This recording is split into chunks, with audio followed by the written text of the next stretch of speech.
你还在因为电瓶接头坏了花钱买新配件吗？先住手，教你一招，几块钱就能修好，耐用度比新买的还要强。不少人电瓶连接器一损坏，第一反应就是直接换新，说白了，这就是小故障。今天咱们看看老师傅，只用随处能找到的废料，把一堆废金属做成实用配件。大家看好，这个电瓶接头已经彻底没法用了，千万别着急下单买配件，学会这个办法，以后修车能省下不少开销。市面上成品电瓶接头质量参差不齐，很多用不了多久就会腐蚀松动。咱们自己动手加工的配件，用料看得见，结实程度完全不用担心。第一步，找来一根废弃金属圆管，牢牢夹在台前上面，拿锤子反复捶打，把圆管敲压成平整的金属长条。工序看着简单，但是手上要有分寸，板材敲薄、敲平整，才能严丝合缝贴合电瓶桩头。尽量选择厚一点的管材，太薄的金属受力之后很容易变形断裂。捶打的过程不要急于求成，均匀发力，防止金属板材出现开裂缺口。动手操作时记得戴上手套，避免锤击过程中磕碰擦伤手掌。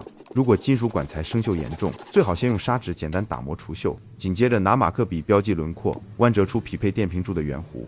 圆弧尺寸千万不能差，拿出钢锯顺着画线切割，细致活慢慢来，切口平整，装上去才不会松动。测量尺寸的时候尽量精准，缝隙太大，后期再怎么拧紧也容易虚接发热。锯切产生的毛刺一定要留意，尖锐边缘容易划破电线绝缘层。圆弧弧度一定要对照电瓶桩反复比对，一次成型最合适。有条件的朋友可以用锉刀把锯切面细细打磨顺滑，随后上台钻精准钻孔，两个孔位不能偏移，是用来穿螺栓固定的。孔洞打好之后，再次勾勒轮廓，修整边缘，电瓶连接器的主体轮廓就加工完成了。钻孔之前可以先打一个浅定位坑，防止钻头打滑跑偏。边缘打磨光滑之后，也能避免划伤电瓶外壳以及操作人员的手。两个孔洞之间的距离不能太远，不然加持力度会大打折扣。钻孔的时候控制好力度，不要一次性钻穿，造成金属变形。重头戏来了，把螺栓穿进预先打好的孔，搭配蝶形螺母，这个结构设计很巧妙，拧紧螺母就能自由调节加持力度，牢牢锁住电瓶桩头。选用蝶形螺母最大的好处，拆装不用额外携带扳手，徒手就能操作。大家选材优先选黄铜或者厚铁皮，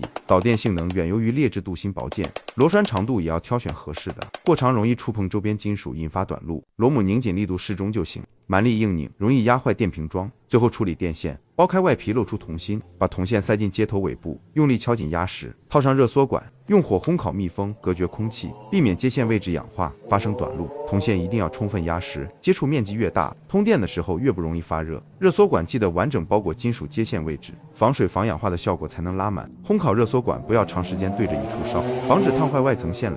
接线完成之后，可以轻轻拉扯电线，测试连接是否牢固，看好最终效果。自制接头直接套在电瓶桩上，拧紧螺母，严丝合缝，结实牢靠，省钱还耐用。这种硬核手工维修，动手完成之后成就感直接拉满，有空不妨动手试一试。